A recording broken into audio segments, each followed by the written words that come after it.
Penyidik Kejaksaan Agung, Kejagung, pada Senin 10 Februari 2025, melakukan penggeledahan di kantor Direktorat Jenderal Minyak dan Gas Bumi, Kementerian Energi dan Sumber Daya Mineral, ESDM, untuk mencari alat bukti terkait dugaan korupsi tata kelola minyak mentah dan produk kilang milik PT Pertamina, Persero. Hal tersebut dibenarkan Kepala Pusat Penerangan Hukum Kejagung, Harli Siregar kepada wartawan, di Jakarta, Senin. Memang benar pada hari ini tanggal 10 Februari 2025, tepatnya pada hari Senin, sekira pukul 11 sampai pukul 12 waktu Indonesia Barat. Penyidik pada jajaran Jampitsus telah melakukan tindakan hukum berupa penggeledahan di Direktorat Jenderal Minyak dan Gas Bumi pada Kementerian ESDM, ungkap Harli. Meski demikian, Harli memastikan bahwa perkara dugaan korupsi tersebut terjadi bukan di era Menteri ESDM Bahlil Lahadalia, namun terjadi pada tahun 2018 hingga 2023. Pada periode tersebut, Presiden RI ke-7, Joko Widodo mempercayakan jabatan Menteri ESDM kepada Ignatius Jonan, 2014 hingga 2019, yang kemudian dilanjutkan oleh Arifin Tasrif, 2019 hingga 2024. Bahlil sendiri baru ditunjuk Jokowi sebagai Menteri ESDM pada 19 Agustus 2019 yang kemudian mendapat kepercayaan lagi di jabatan yang sama oleh Presiden Prabowo Subianto. Lebih lanjut, Harli menambahkan bahwa pada penggeledahan yang berlangsung sejak siang hingga sore hari tersebut, penyidik Kejagung menggeledah 3 ruangan yakni ruangan milik Direktur Pembinaan Usaha Hulu, Direktur Pembinaan Usaha Hilir dan ruangan Sekretaris Direktorat Jenderal Migas. Rekan-rekan media, dapat kami sampaikan bahwa pada penggeledahan mulai tadi pagi menjelang siang hingga sore hari dilakukan di 3 tempat atau di 3 ruangan.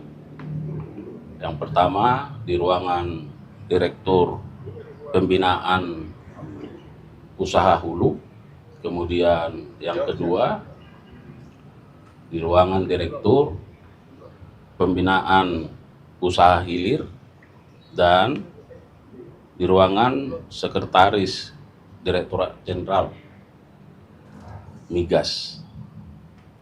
Kemudian tentu apa yang menjadi hasil dari tindakan penggeledahan ini, ya, dapat kami sampaikan bahwa dalam penggeledahan terhadap ketiga ruangan tersebut, penyidik pada Direktorat Penyidikan Jampitsus telah menemukan barang-barang berupa 5 dus dokumen, ya, kemudian ada barang bukti elektronik berupa handphone sebanyak 15 unit, dan ada 1 unit laptop dan 4 soft file, ya. Nah, sekarang barang-barang tersebut sedang dalam perjalanan dan tentu akan dilakukan tindakan-tindakan selanjutnya dalam rangka membuat terang dari tindak pidana ini. Setelah barang-barang tersebut ditemukan, dikumpulkan, ya, maka oleh penyidik juga pada saat yang sama dilakukan penyitaan, ya, berdasarkan surat perintah penyitaan nomor 23, ya, dari Direktur Penyidikan. Tentu pada saatnya nanti bahwa penyidik akan memintakan persetujuan penyitaan terhadap barang-barang ini. Rekan-rekan media, dapat juga kami tambahkan bahwa dalam perkara ini tentu juga terkait dengan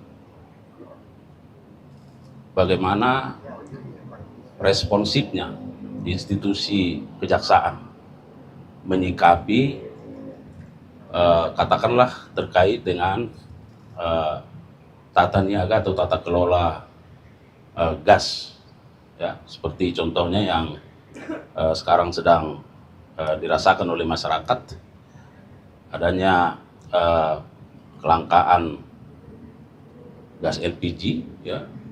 Nah, itu juga menjadi perhatian dari penyidik karena juga terkait dengan subholding atau terkait dengan tata kelola, ya, di dalam perkara ini.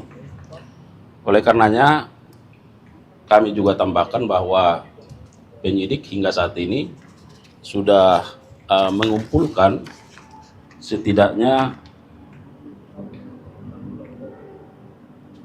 bukti-bukti berupa keterangan saksi, ya, terhadap 70 orang saksi dan sudah dilakukan pemeriksaan, ya, termasuk satu ahli terkait dengan keuangan negara.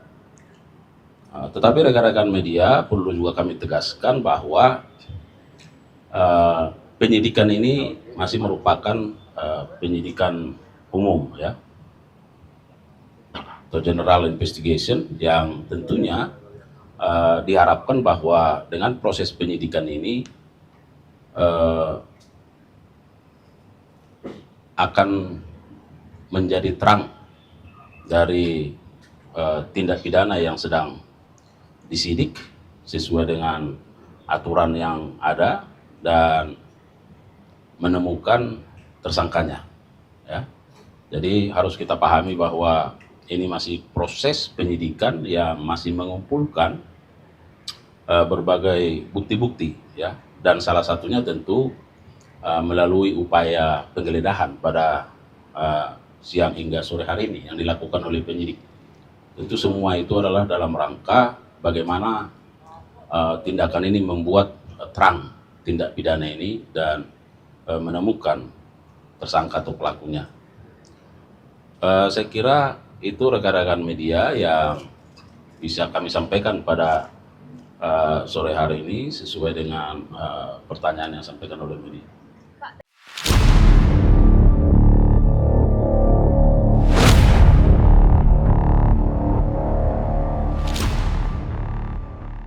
Terima kasih atas waktunya menonton tayangan ini. Saksikan terus konten-konten menarik dari podcastnews.id.